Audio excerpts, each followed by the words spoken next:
Viens no sensitīvākajiem jautājumiem, kas sabiedrībā šobrīd rodas saistībā ar vēja parku izveidi, vai vēja turbīnas ietekmē cilvēku veselību. Mirgošana, vibrācijas, tas viss taču var ietekmēt cilvēku veselību. Kā ir patiesībā? Vai normatīvie akti nosaka prasības un kā tās tiek ievērotas? Uz šo es lūdzu atbildi nozares ekspertam, inženierzinātņu doktoram Dmitrijam Kuzam. Tas ir tāds ļoti, es teiktu, sensitīvs jautājums, jo arī veselība ir tāda lieta, kas ir ne tikai objektīva, bet arī subjektīva. Ja?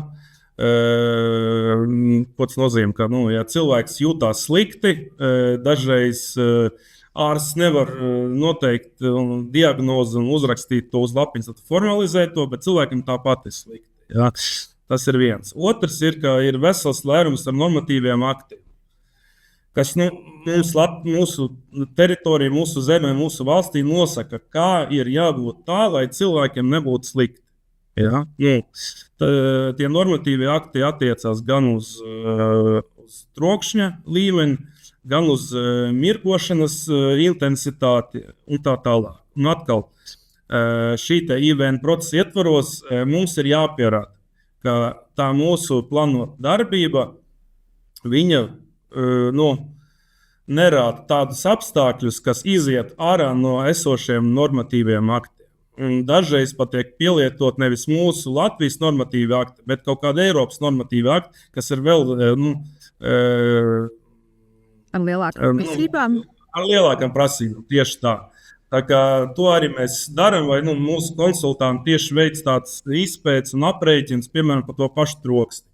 Kā viņi paņem, tad, ja mēs esam ieplānojuši kaut kāds noteikts konkrēts turbīnas, viņi apzinās, kādas dzīvojuma sēkas ir, teiksim, 2 kilometru attālumu no katras konkrētas turbīnas, un tad ar speciāls programmas palīdzību izreikina, kāds troksnis tad būtu kaut kādā konkrētā situācija, vēja ātrumā vai vēja virzienā uz šīs te mājas, pie šīs te mājas ārējas sienas. Ja?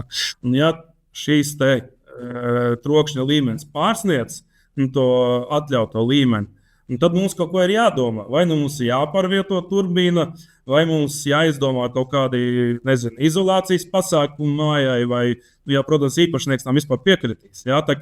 Bet tas ir uz mūsu pleciem atrisināt šo jautājumu. Tas nav tā, ka mēs atnākam un pasakam vienkārši, tā vienkārši būs, un jums ir jāpieņem. Nē, normatīvi akti īstenībā Latvijas iedzīvotāju, patērētāju aizsargā diezgan labi. Kaut vai cilvēki to tā neuztver, bet tā tas ir. Tas pats ir ar mirguļošanu. Ja, piemēram, kaut kādā noteiktos